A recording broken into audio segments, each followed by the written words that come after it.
So I'll be small, right? My head will be small and they'll be able to see the slides of Yes. wherever they are. You look great. Go right ahead. Okay, thank you.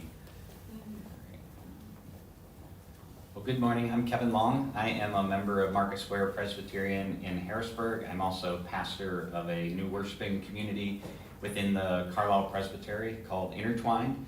And I am here today to talk to you about changes in the U.S. Christian church over the past many decades, some of which you've probably witnessed if you're like me, and the cause behind those changes, the response of PCUSA to that, and then if we have time, I'm happy to talk about Intertwined in particular.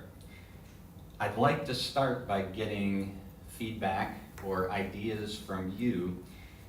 We're going to talk about changes in the U.S. Christian church, changes that you've seen in the past several decades, and to introduce some discipline or some organization around that feedback, I'd like to break it up into three separate categories. The first will be historical factors. What historical events have caused the changes that we've seen?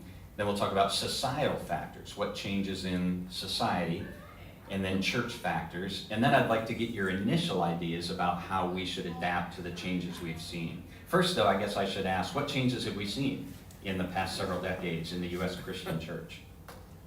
Decline in membership. Decline in membership, attendance along with that, decline in attendance. Okay. Other changes that you've witnessed? The move towards like a praise kind of a worship service rather than the traditional. Yeah, in the 80s, really, the baby boomer generation kind of got into praise and worship style, and that has grown, especially in some sectors over the years, and that format's been adopted by some mainline Protestant churches as well. Some with the idea that that was the cure for the falling membership, and we know now that that's not the case at all. It's just, we find in the churches that fully embrace that format that their attendance is falling as well. They're just 10, 20 years behind the curve, but they're seeing a similar trend in terms of attendance decreasing and membership decreasing. I think there's a greater divide over the time. I think most of us probably grew up quite a bit more conservative than we are now. Okay. But some haven't changed. Right. So that has created a little bit of a divide in the Christian church. Okay, so you see more divisions within church-going people and within the church. Very good. Welcome, everybody. So right now we're talking about changes we've seen in the U.S. Christian church over the past several decades. And so I would like to get your feedback on, especially in terms of falling membership, decreasing attendance, what are some historical factors that have played into that? Historical events that have taken place since, say, 1900 that have led to the decreased attendance and membership we've seen. Go ahead. I was going to say, the rise of television and the internet as an alternative to personal attendance at church by watching it on TV or over the internet. Yeah, let's put a pin in that, because that's more of a societal factor. And I know they're not mutually exclusive because those were historical events, the advent of those things, but let's push that to societal. But remind me that is a factor in that The category. elimination of blue laws. Elimination of blue laws, okay. Okay. Is that society? That's it. That could be historical or societal. Yeah, that's a good point. That could fall into either of those categories. World War II saw the rise of the effective church after World War II. Right. But it didn't sustain itself because with Korea, Vietnam, and all the other ones since, it's just that has driven driven people away as World War II brought them in. And I don't understand that. Yeah, so World War II was huge in the United States. What about World War I? What were the effects on the church? And I'm going to expand it to the whole globe. What were the effects of World War I on the church, the Christian church. So it devastated it in Europe. Right. Yeah, World War I, it didn't have much of an impact on the United States. It wasn't fought in our backyards. We didn't send soldiers to World War I until very late in the war. But it was horrible. It was absolutely horrible for the people in Europe. They had been developing all this military technology for decades. It hadn't really been used in any major conflict, and they just unleashed it all at once in the context of this gigantic war in which over 1 million people died. And church attendance in Europe it plummeted after World War I because it was the horrors associated with that just hadn't been seen before on such a scale. There was a significant issue, and I'm going to go back before 1900. There was a very significant issue in society that united Christians for a long time that brought great unity. Can you name what that was? It also brought disunity, which is the reason there are 2 very large Presbyterian churches just a few blocks from each other in Harrisburg. Does anybody know the Civil War. But before that, the cause of the Civil War, Yeah, slavery. slavery. There was the divide over slavery. What brought Christians together in the years leading up to the Civil War, though, was the issue of slavery and abolition. So Christians united in the North. They united over that issue of slavery and the desire to get rid of it. And so that was something that brought people together. And then when slavery was outlawed, that kind of fell away, and that unifying, rallying point in common disappeared. And then you wound up into more two-sided issues where Christians were split over certain issues. And that's, you mentioned what happened after World War II. So whereas World War II was a unifying force, and in the years following World War II, you had, what was the big issue after World War II? Geopolitical. Cold War. The Cold War, communism. Christianity was seen as the opposite of communism. So if you were, World War II, United States had established itself as a global power, a lot of unity there. Then all of a sudden you had the Red Scare, you had communism, which was seen as being a very anti-Christian force. That was the peak of the Christendom church in the United States, was, you were supporting the World War II effort, which you could argue was a just war. You had communism, which, killed millions and millions of people over in Russia, at least, you had all that stuff going together. So it was very much unifying. But then the wars that came later, the Korean War, and especially the Vietnam War, Christians were very split over those issues. Market Square, for instance, was against the war in Vietnam, but probably most of the churches in the presbytery were not, and so you started to see those divisions. You also had the social justice issues of the 1960s going into the 1970s. You have someone whose ministry, whose social action was based on Christianity in Martin Luther King, and yet you also had a lot of Christians who weren't gung-ho about the civil rights movement, so you started to see splits over that within the church. And then go ahead, sorry. Another thing, how about the Scopes trial? Going back to earlier part of the century, Mm-hmm. and the implications of that debate and its impact or its relationship to Christianity and our beliefs. And that extends to now, you could say, just the whole false dichotomy, you might say, between science and faith. Yeah, absolutely.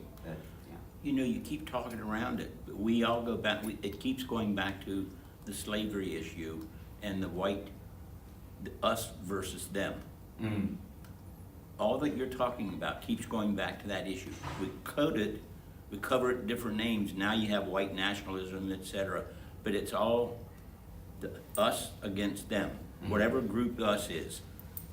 And it's just, and the advent of the computer, the internet, the cell phone, just amplifies that difference of us against them, whoever the us is. Mm-hmm. It could be us and it could be them. Mm-hmm. It can be color, it can be race, it can be picket. Mm-hmm. and we're dividing ourselves, not, World War II, I think, was the peak of us working together. At least on the surface, it looked like we were working together. Yep. And since then, the 60s, the 70s, all the turmoil, it was divide and conquer. And look what's going on in Congress. They're dividing and conquering. They're not working together. And it's just getting worse. And we're sitting here being fed it every day on TV, how different we are and what the differences are. And it just, Yeah, there's a lot of division. there's a lot of people want to erase and start over. Hence the story now of we need a civil war to go. We need a good war to get us back to start over. Yeah. Sorry. And you talk, The last word. you get into the, you get into the issue of politics and how with the advent of C-SPAN, and we should also bring into it in the 70s and 80s, there was so when Jimmy Carter was elected, Christians and evangelists were very excited across the board that you had an outspoken Christian in the White House. And that seems so foreign to us now because Jimmy Carter was a Democrat, and he's often, villainized now even by people from the Republican Party, which, claims to have a corner on Christianity. And so what happened in the 70s going into the 80s was the development of this marriage between a large swath of the Republican Party and Christianity, or at least evangelical Christianity. And that continued to be magnified over the years. It hit a height with Ronald Reagan. It hit a height again with George W. Bush. Not George Herbert Walker Bush, but the second Bush. And a lot of Christians left the church because of that. A lot of left-leaning Christians left the church during that time because the Republican Party seemed to have a corner on Christianity, or at least they claimed they did, and that came out in the presidential election and so forth. And so you had a free fall in attendance in the early 2000s during the presidency of George W. Bush as a result of that as well. So there were, and then the Iraq War was a big dividing factor as well. It was hard to reconcile that with Christian beliefs, but you could argue it either way. So those are some historical factors. We haven't even got into the other ones yet. So that's a lot. We have a lot going against us already. Societal factors. You mentioned, now were you going from the avenue of the entertainment value of television, or a change in style of how church was consumed, or? Well, my first recollection of TV ministry was probably in the late 1950s when we first had a TV set, but it has certainly changed since then. It's a lot more, there are more entertainment factors in some of the mega churches that have a regular attendance, and it's they lead you to believe that, well, if you watch and contribute to that church, well, you're a faithful Christian. Yeah, two You thoughts. don't have to go to a brick and mortar church to Yeah. be a member of our congregation. I think that touches on two really important things. One would be community, the community aspect of church, and how much is that present in a church where you don't physically see one another. And the concept of community in general, we've seen such a falling away of people participating in community focus groups. You could even argue that this ties into this idea of the greater good. One of the reasons the United States was successful in World War II because there was this unifying idea of what the greater good looked like. For instance, I grew up close to Detroit, and I'm sorry I'm going back to historical factors, but I grew up close to Detroit. When World War II started, those factories that had been building cars, they started building P-51s and munitions and things of that sort practically overnight, because everybody was unified in this idea that, listen, there's an existential threat going on. We need to do everything we can to counter this. And there was a lot of unity behind that idea. Now we're facing a climate catastrophe, another existential threat, but there's disagreement on how to do that. We could very easily do the same thing again, turn those factories into plants that built windmills and solar panels and things of that sort, but there's too much division. You're not going to see that kind of thing happen again. So that taps into this idea of the greater good and agreement on what the greater good looks like in a given situation, the idea of community. So yeah, so back to the television, these non-physical church meeting mechanisms, you have a change in that whole idea of community and what a faith community is. Yeah. But part of the whole entertainment concept, I mean, within entertainment, there is this opportunity to create a fiction that you can believe in. Then you add the internet, in which you gather people that share the same fiction, and it becomes a reality of its own, which has no basis in fact. And so what we've done is allow ourselves to make things up and somehow declare them as real. Yeah, and that gets into the topic of authority. And so the society we build are these little societies with common fiction that have nothing to do with reality. So our idea of authority has changed as well. Yeah, that's huge. 200 years ago, Sunday morning, there was no NFL, there was no English Premier League, there was no Formula One racing, there was no YouTube. I grew up in Northwest Ohio in the 70s and 80s, which wasn't that different from the rest of the country 200 years ago, unfortunately. There wasn't a whole lot to do. So if you went to church on Sunday morning, you were probably seeing the best show in town. The church had by far the best AV. They had the best, sound system. They had the best music in town. They had all the best stuff. It's where everybody gathered. It was the people in the world with whom you had the most in common. I mean, that was what the church was at that time, and it's not anymore. 200 years ago, the people with whom you had the most in common were the people who lived within 5 miles of your house. You all ate the same food, you listened to the same music, you read the same books, you consumed all the same media, you knew the same people, your dialect sounded the same, you used the same phrases. There was just not a lot of outside influence because most people lived in the country. Most people didn't live in the city where you could get those outside influences. So those were the people with whom you had the most in common. I was reading an article in the Berg the other day. If you are a fan of the Arsenal English Premier League, this is soccer, team, there's a bar in Harrisburg you can go to on Sunday morning to watch their games with other fans of Arsenal. That was unheard of when I was a kid. That was just not a thing. But we've become very tribal. The people with whom you have most in common, in a lot of cases, are not your next door neighbors. I like to watch Formula E racing. I don't know another person in town who likes to watch Formula E racing, which is it's like, oh really? Oh, that's great. It's nice to finally meet someone. Now, we're not in the same town, but we're not very far apart. You're in the same age group. That might have something to do with it. But it's like Formula One racing, but with electric cars.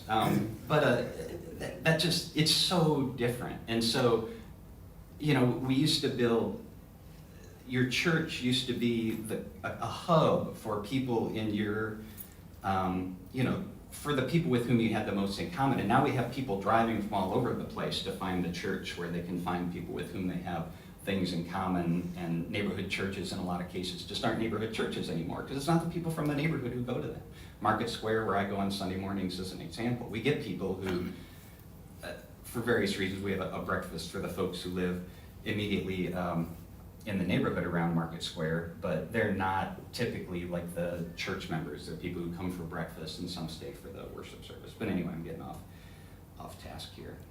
What else have you seen, just to keep this moving forward, in terms of things pulling people away from church, aside from there being far superior entertainment options at home? I can think about the kids at school and sporting events, even if they might all be on Saturday, used to have 2 days of rest. Yeah. Now you squeeze 2 days of rest into 1 day Can of you rest. see my notes from back there? Because that was the next thing on the list. Yeah. Yeah, I'm psychic. Yeah. Kids' sports are all, and I should say activities too, because my wife's guilty too. She runs a dance studio. And now she does not, thankfully, she does not have anything on Sundays. But yeah, it's just that sports have extended into Sundays and all sorts of other activities as well. And people just don't have any margin anymore. And kids' activities are just, again, I'm going backward, which gets us into the history realm again. But if you played a sport, at least where I grew up in the 1980s, it might take up 3 evenings a week or something like that for the course of the season. But now the expectation is, if you're going to be a soccer player, yeah, you play during the course of the season, but you better be part of a travel team or an indoor league or something else for the rest of the year as well. Yeah, I'm sorry, you raised your hand before. Just to piggyback on students, the removal of God from schools, education. I think that has been one of the worst things that has happened in terms of structure for students.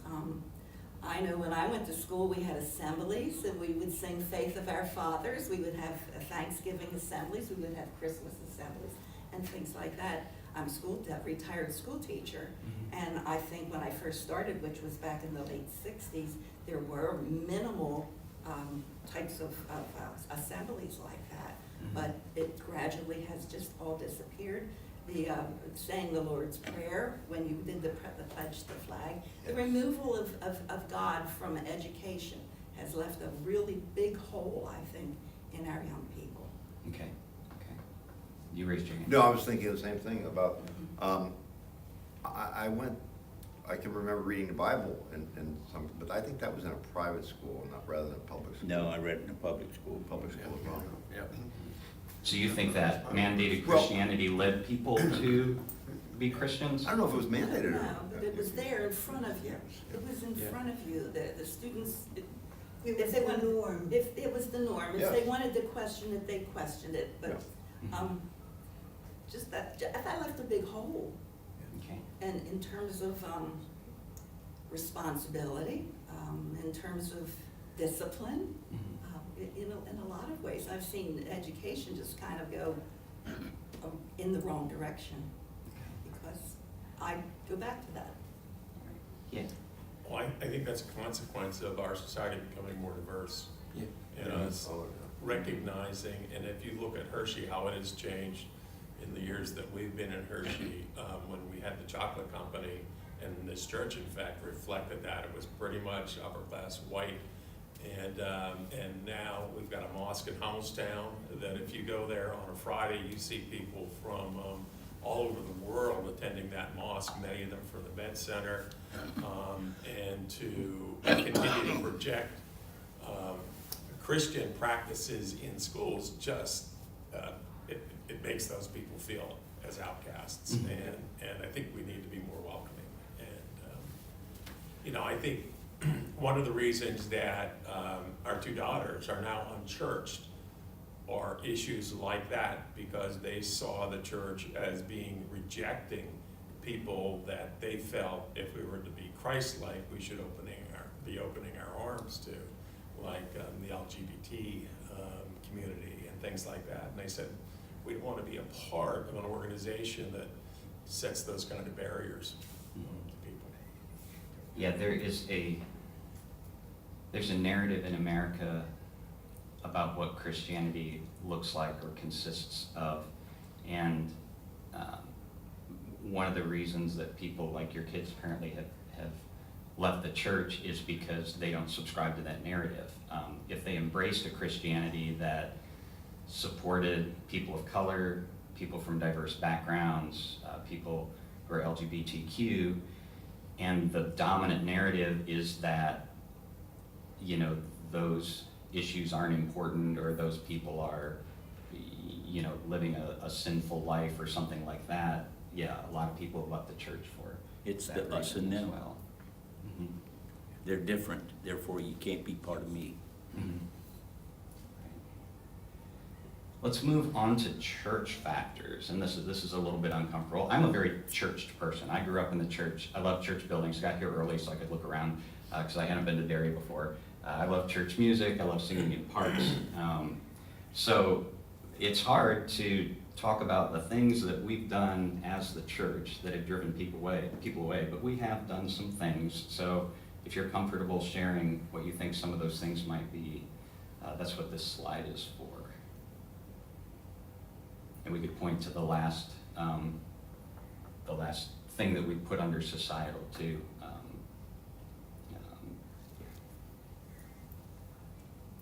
When you see news stories about the church, what do they often consist of? In the Roman Catholic Church, the issue with molestation of Right. young acolytes. Yeah, in the Roman Catholic Church, in a lot of the evangelical churches in America, pastors behaving badly, that gets a lot of press for good reason. And as a result, you have a lot of people who can't go inside a church building. It's just too much for them. They have a visceral response to even approaching a church building because they suffered abuse within a church. And then you have the cover-ups that have occurred in all the, and it's not just the Catholic Church. The Catholics, you can point to the whole unmarried priest thing. We won't get into that today, but as being part of the issue. But, there have been cover-ups. And so, unfortunately, news, stuff that makes the news is not somebody doing something good in a church context. It's often going to be somebody doing something bad. I'm not saying we shouldn't address these horrible abuses that have occurred, but that's often what makes the news, is when those horrible abuses occur. A church can be doing fantastic work for 50 years. Mm-hmm. One person comes in and does something that gets, quote, the news attention, and it has undone 50 years worth of work in one broadcast. Mm-hmm. And that's one reason I like the Presbyterian Church, is because we have a lot of oversight and accountability built into, you're never going to prevent everything, but they have training for pastors and things of that sort to at least, we hope, stop some of these things from happening. There is a fallacy of membership, okay? There's this concept in the world that if you are a member of, this is what you believe. And the truth is that the person on your right and the person on your left are going to see a vast array of subjects differently than you do. And part of the concept of community is being able to work together with that diversity. And that seeing the world as being in judgment of someone who has a different faith is a failure to see everybody as different, not just the member of a different church is different, but literally the person next to you is different. The diversity is not what label you wear. It is the fact that we are individuals, created that way, struggling to find truth as we can see it. That's great. Yeah, thank you. Yeah, I think a church group like this enables us to practice our disagreeing friendly. Mm-hmm. We can agree to disagree and continue on. But in some groups I've been in, if you want to have a separate opinion, you can't belong to the group. And that's a major impact, I think. And I agree with what Charlie was saying. The groups like this class are so valuable because you can have a civilized discourse, and I don't know how often you all see each other, if it's consistent, the same people who come, but you get to know other people well enough. You already know where they're coming from politically or philosophically or whatever. So those little trigger things that set people off, where they immediately label someone as being completely opposite of them, they're less likely to happen in groups like this because you know one another and you love one another and you're part of the same church family. So churches are such a great place to talk about these things and to have these dialogues. And that's what makes it so sad that there aren't more people in churches, is because school board meetings, that is not the place to engage in controversial discussions. But that's where you're seeing it in the public square. It's like at school board meetings, and that, yeah. So, yeah, thank you for. But school board meetings should be a place to do that. Right. I mean, the school board represents the community. The Mhm. community should be a diverse community, and therefore there are diverse opinions. Yeah. And But you're right, you can't do that in today's world. well, and again, you lose the sense, and I'm prejudiced when it comes to this because I graduated with a high school class of 39 people, but when you keep consolidating schools in the name of saving money, something that is lost is the sense of community. Yeah, yeah. And so when you get together for a school board meeting, you might not know anybody else in the room. I went to a small, relatively small high school, 40 miles from here. Graduated 200 people in it, graduating class. Today, it's a factory, and it's spread over a humongous area, and it brings people in from all over southern New York County. And there's 600 and 700 graduate in a class. I doubt that most people know everybody in their class, let alone people in other classes. I knew almost everybody in my high school, or at least I knew who they were. Different world. Yeah, yeah. So I think you lose the sense of community with that. Yeah. 30 years ago, I was on the strategic planning committee here at Derry, and one of the things I remember from the materials we studied for that mission, was that to grow your church, you need to have plenty of parking, and two, you had to have groups that met everyone's needs. You needed to have specific groups for brief sharing, for I think today would be LGBTQ community, for young people, you know. And the more groups you had, the more likely you were to attract more people. And I'm not sure. I guess that works in to our advantage, but we also want the larger group to be accepting of all people and supportive of all people, not just having to send them off to, oh, we got a group for you, you know. Well, you can worship together, but then still have those smaller groups, so you can have those personal relationships, Right. which are hard to form in the context of a church service that might have hundreds of people in it. For the sake of time, and I appreciate your contribution so far, but I do want to keep us moving forward. And what I love about giving this presentation is when I give this presentation, you give me ideas for future presentations. So the next time I do this, I'll do a better job because I have your input that I can factor into what we've seen. But just to go through some other church-related factors that have led to lower attendance. There is a perceived lack of authenticity in the Christian church. There's a perception that we are hypocrites, which we are sometimes. There's a perception that churches are all selling the same thing. People don't know the difference between a Catholic church and a Presbyterian church and a Methodist church. And they probably don't care either what the differences are. I finished seminary just a couple years ago, so I love talking about that stuff, but most people in society don't, and you're not going to make a lot of friends at a bar if you bring that up. My generation, Generation X, is a much smaller generation than the baby boomer generation, and for some of the reasons that we've cited, my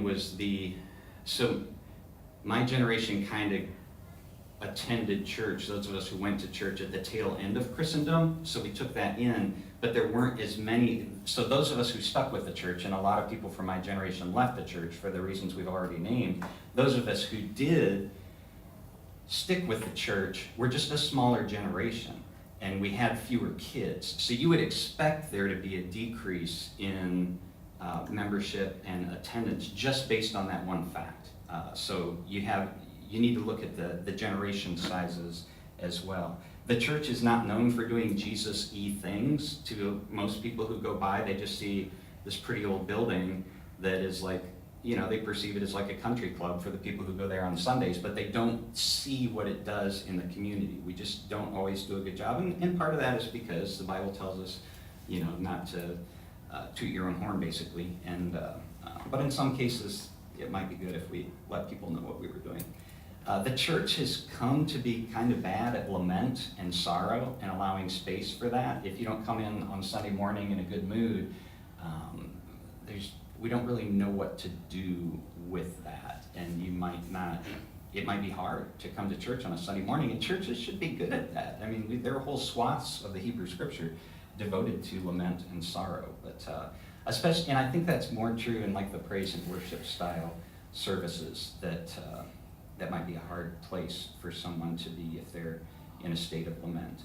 A lot of churches are also in a self-preservation mindset, and they're going to do what they can to keep their building populated and keep their finances up.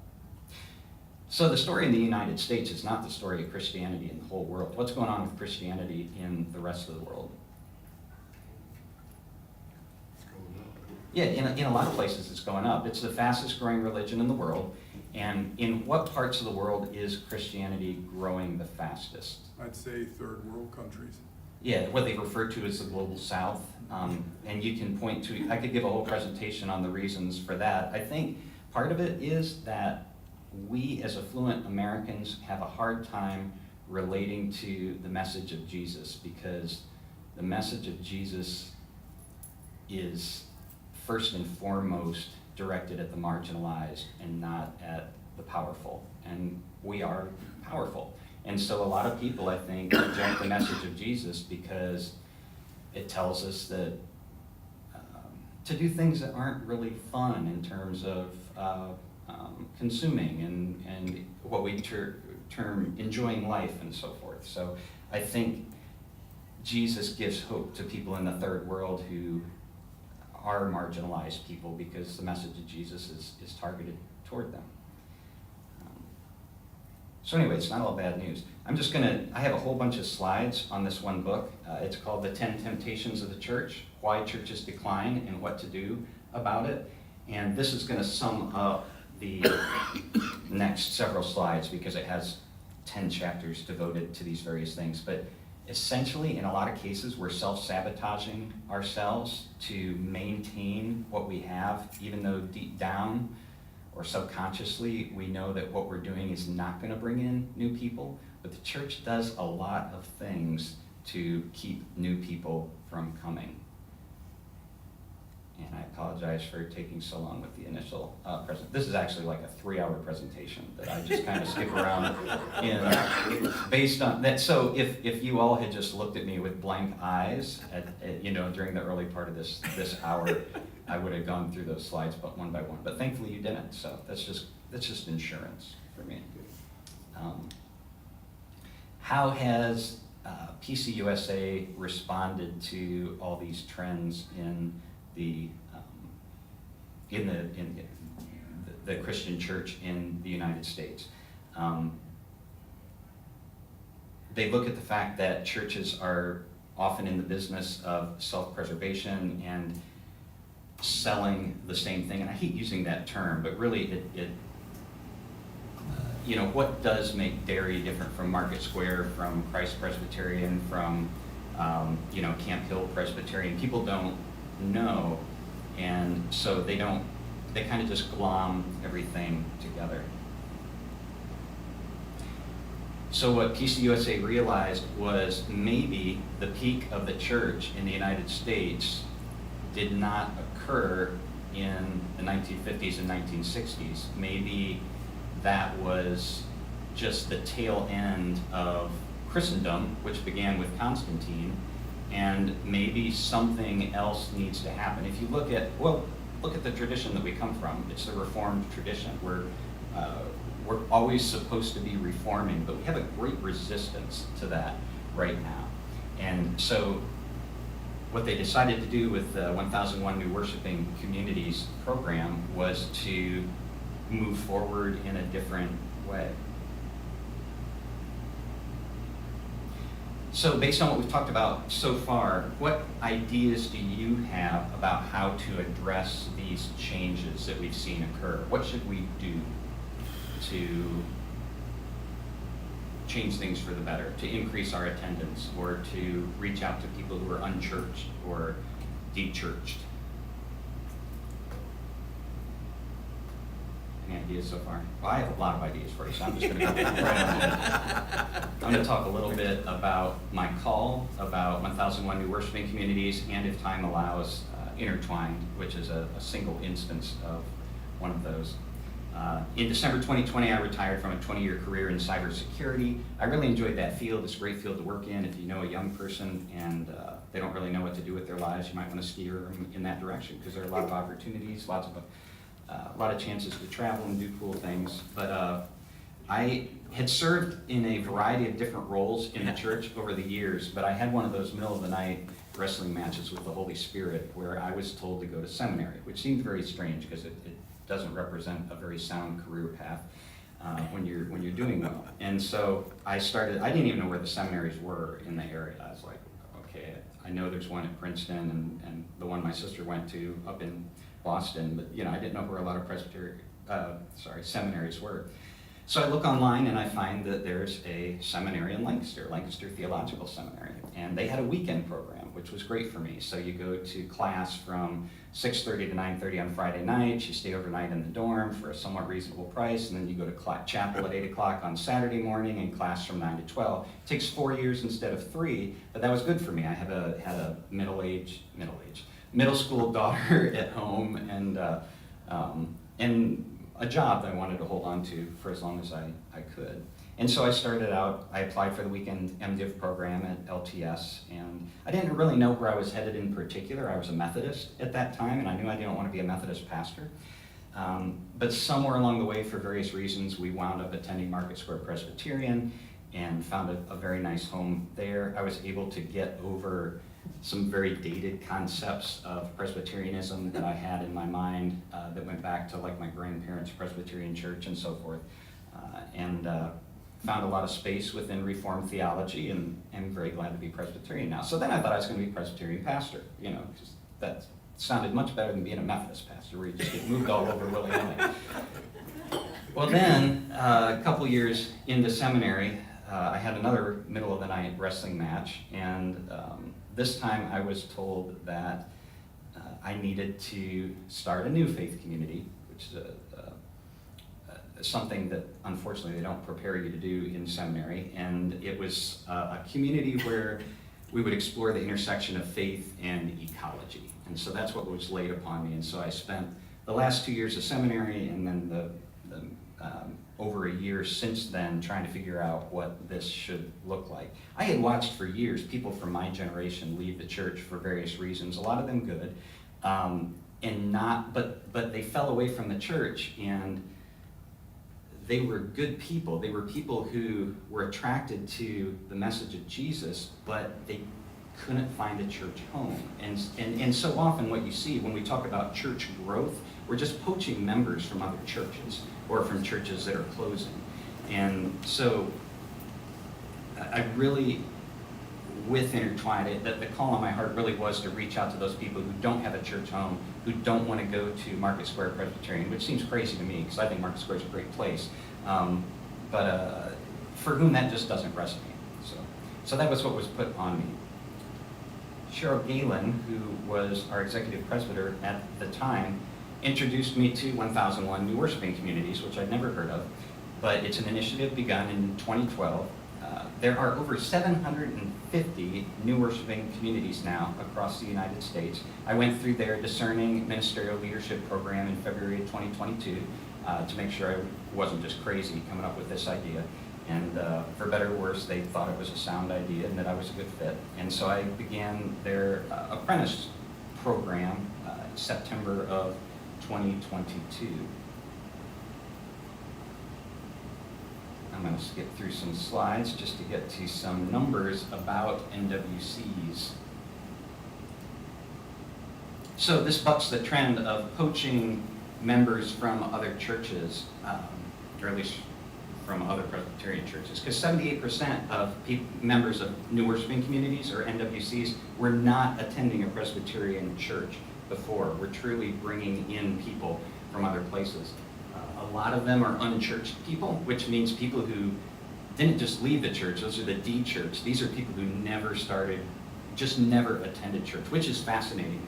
You have some fascinating discussions with people who know almost nothing about the Bible, about why we do things in church. It's one of the joys of doing NWC work. NWCs typically have a specific focus. A lot of them are devoted to migrant communities. So I think you have 13 or 14 different languages represented as the primary language, because you have a lot of places. In fact, I would like to start one in Carlisle, not me, I'm not the person to do it, but in Carlisle Presbytery, I think we have a great opportunity to start an NWC for all the people that are moving here from India or Nepal, where their native language would be the language of that faith community, and it would be an NWC within the presbytery. And the great thing about NWCs are they're very agile. They have a very small footprint, and they're quicker to start. And so I think there's an opportunity there. But if you look across the country, you'll see NWCs devoted to hiking or yoga, or I think there's one in a skateboard park where they minister to kids who like to ride skateboards, and they've turned that into a worshiping community. And so they have a more specific focus. They're very experimental. They don't always continue meeting after a certain period of time, but even if they only last for 2 years, they don't see that as a failure. They see it as an opportunity to learn about these people and how best to reach them. And then you start another NWC to maybe do it a little bit differently.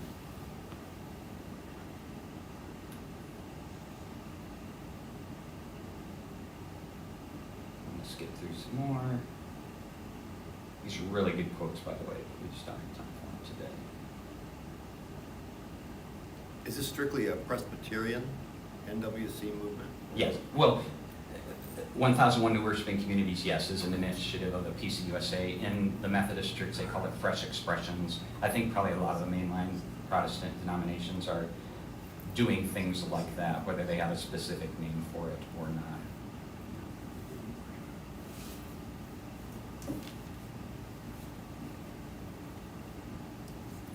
And now I'm going to tell you a little bit about Intertwined, and then we'll leave some room for discussion at the end based on what you've seen. So Intertwined is the idea I already told you a little bit about. It is for the unchurched, the de-churched, people who encounter the divine more easily outdoors, people who, for various reasons, just don't want to go into a church building. When I was looking at, so I live in Marysville, which is right here. I think that's the H in Hershey right there, maybe. Yeah, that's Hershey. So I live right at the corner of Perry County, across from Dauphin County and north of Cumberland County. And I have a picture representing each county here. You can see for Cumberland County, it's a strip mall, because that's what they do best in Cumberland County, strip mall. There are a lot of different types of people in this Tri-County area. You see the different population numbers. Can anybody guess what the red number refers to? Diversity. Say again? Is it the diversity of the population? In a way. Political registration? It's the percentage of people who voted for Donald Trump in the last election. Wow. So you could get the idea that, when people look at my county, and sometimes when people make fun of Perry County, it's justified, but there were 26% of people from Perry County who didn't vote for Donald Trump. And the reason I bring that up is because you can say that everybody in Perry County is one way, but they're not. There are a lot of people who didn't vote for Donald Trump for various reasons. There are a lot of people in Cumberland County who didn't vote for Donald Trump. And that's not saying that, what that is to say is that it's a very diverse area. So this very weird idea I came up with, I'm not looking to build a church for, okay, so we've got 500,000-ish people. you know, for the 300,000 people who don't attend church on Sunday morning, I'm not trying to start a church for the 300,000 people who don't go to church on Sunday mornings. I'm trying to develop a faith community for those people who have fallen through the cracks, who are interested in encountering the divine outdoors, who are willing to brave the weather when, you know, it's not great. We don't mean all the way through the winter outdoors. But anyway, so the purpose of the slide is just to show you there's a lot of opportunity in this area for a lot of different types of faith communities, because we have a ton of people around and they all have all these different interests and these potential different ways of worshiping. So that's the purpose of that one. So last summer, 2022, I started to interview people in the area who I knew either never started going to church or used to go to church and stopped, because I wanted to know why, you know, because we have all this information about why people stop going to church, but I wanted to talk to some actual people who stopped going to church to have them tell me why they stopped going to church. So the premise I came up with was to talk about community. We already talked about the importance of community earlier, and there is a big felt need for community in people's lives, and they don't know where to find it. And so one of the reasons so many of my questions were about community was, how do I create that community for them then to make up for this need? These are some of the other questions I asked. This was really interesting to get people's perceptions of what the churches in the area are like. Do they feel welcome in the church? You know, the churches that they've attended, if they have.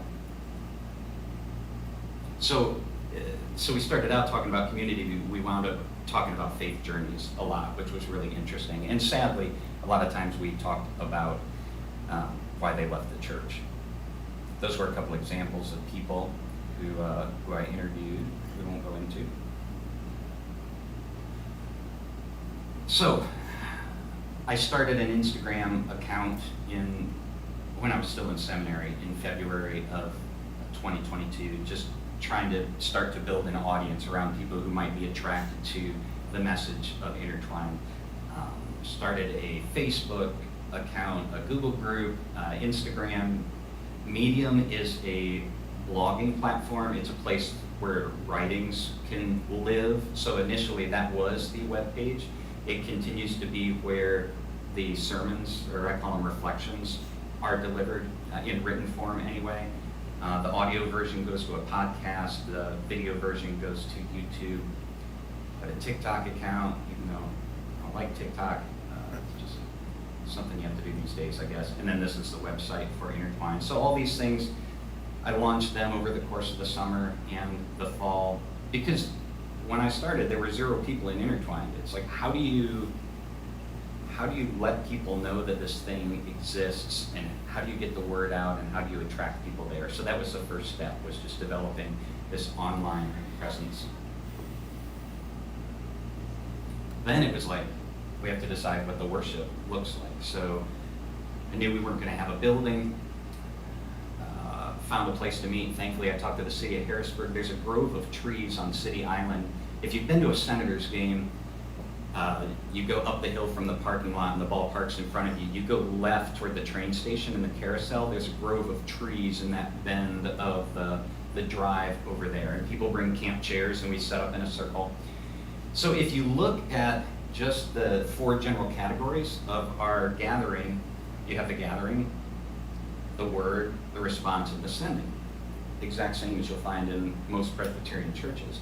It looks a little different once you get into it, though. We spend some time centering during the gathering. We recognize the space that we're in. We read scripture, but we also have some special readings that might be related to that. We have a time of prayer. We share a snack, typically Oreos and grape soda pop, not in a communion style, but just as a conversation driver, and the kids really like that. But we just sit around and talk then. And one of the nice things about being small is you have these readings, you have the scripture passage, you have people sitting in a circle, and we can just talk about what we just read, what we just learned about. And then we have a brief sending at the end. So that is what our worship gathering looks like at 5 o'clock on Sunday afternoons. Another nice thing, a nice thing about having it at 5 o'clock is that some people, even though Intertwined was not developed with existing churchgoers in mind, there are some people who go to church on Sunday mornings and then come to Intertwined on Sunday afternoons. Some of them work in churches, and when they're in church, they have to be on, they have to be doing something, they're not really able to worship. They come to Intertwined on Sunday afternoons, and they're able to just be there and be present and not have any responsibilities. And that's one way, when I talk about NWCs and Intertwined in particular not being a replacement for existing churches, that's one way that Intertwined complements the churches that already exist in the presbytery. And the watering of the worship space? Well, we have a font on our little table, and since we're outdoors at the end, we just kind of spread the water. It's just a ritual to develop some ritual for the people there. So I thought you were actually watering the space. That does require explanation. That could, you wouldn't want to do that inside a church. Yeah, that would not be good. Since we don't have a church building, I don't have an office, so I do office hours in public. So I have a regular meeting times in these different coffee shops in the area where people can come to me the same way that you would go to see your pastor in the church office. They meet me in a coffee shop instead. The weekly cadence looks like this. On Sunday we have our gathering. The reflection is posted online so that people can consume that as they want. It's not part of the actual gathering. So if you want to hear the sermon, you have to go out and listen to that when you're ready to listen to it. Monday there's coffee. I put a short mindful post on Instagram and TikTok. The weekly scripture, a video of that comes out on Tuesday. There's a World Council of Churches post on Wednesday along with coffee. Quick scripture interpretation on Thursday along with some sort of evening meetup somewhere. I usually offer free pizza. Our prayers post goes to Instagram on Friday, and Saturday I send out an email just saying what's coming next, just to keep people plugged in through the course of the week. These are some of the different activities we've had in addition to those things I already mentioned. But since we're close on time, I don't want to keep you late. Does anybody have any questions at this point about Intertwined or about NWCs? How many people do you have, and is it the same people every place, or do you have people that walk in, walk out? Yeah, it's really interesting to see. There are some people come once and they don't come back. Some people, I'm always relieved when they come a second time because it's like something resonated with them, and they might be back. There aren't many people who come every week. It's very sporadic, and sometimes that's really frustrating because it's like I'll have this couple who's maybe 35-ish, and I'll have this couple who's maybe 35-ish, and I really want them to meet each other, but they never come on the same day, and it's very frustrating. But more and more often, and again, our first meeting was less than a year ago, and over the winter we didn't do those meetings. We did different things through the winter to hold us over, including just doing stuff on YouTube, so we weren't meeting in person on those Sundays. But last Sunday was particularly good, where some semi-regulars who had never met each other got to meet in person last Sunday. So it's slowly coming together. Yeah.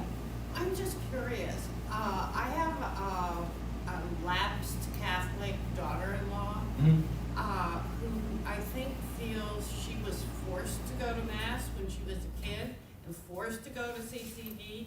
So she really absorbed nothing, as best I can tell, about the faith. And so where do you start a conversation? She will attend church on special occasions here, but she has no idea what's going on. And that's a weird feeling. Yeah. It leaves one wondering, what do you say? Right.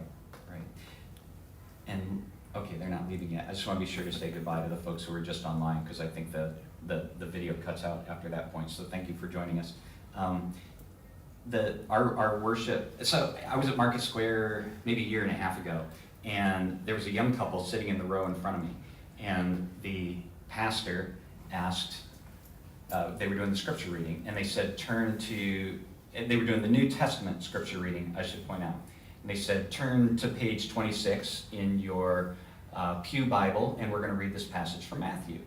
And, these young people who wanted to, be part of this service, the young woman had been raised in the church.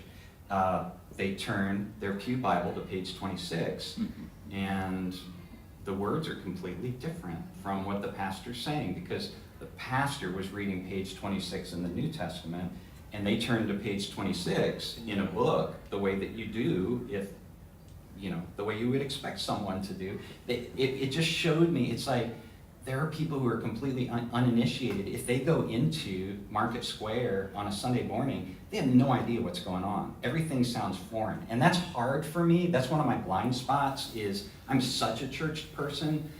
I have a lot of, the tenor and bass parts to hymns memorized. It's just these things resonate with me so deeply. I pretty much always know what's going on and why we're doing those things. And if you've never gone to church before, it's really weird. It's a foreign language.